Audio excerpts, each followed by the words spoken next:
Hello दोस्त, नमस्ते, प्रणाम। मैं हूं आपकी वंदना और स्वागत करती हूं अपने यूट्यूब चैनल पे आप सभी का। तो फ्रेंड, हम लोग एक प्यारा सा बेटी विवाह गीत लेके आए हैं। कैसे लगेगा कमेंट बॉक्स में बताइएगा। बेटी विवाह गीत बहुत ही सुंदर है।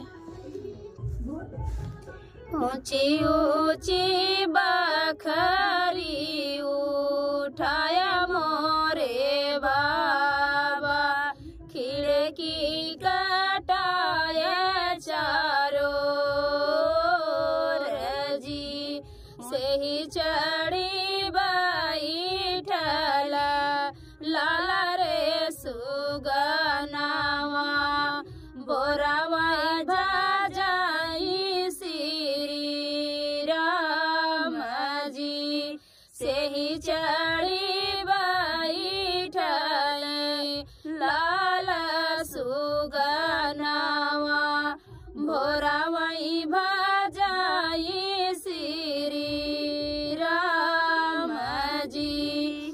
बखरी के यारी यारी फिर दूल्हे रामा, पड़ी गई सुगनावा नजर जी। बखरी के यारी यारी फिर दूल्हे रामा, पड़ी गया सुगना पे नजर जी।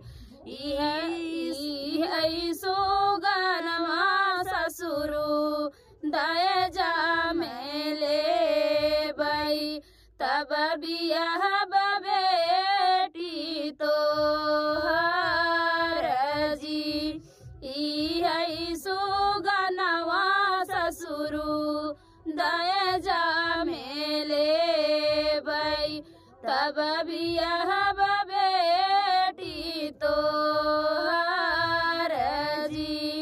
देवै बेटा रूपावा हो, देवै बेटा सोनावा, घोड़ावा दुआरावा के चार जी।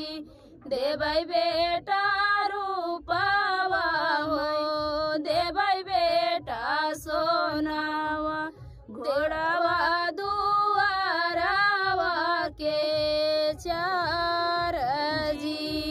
एक नाही देवै बेटा लाल सुगनावा, भोरावाई बजाई श्री राम जी।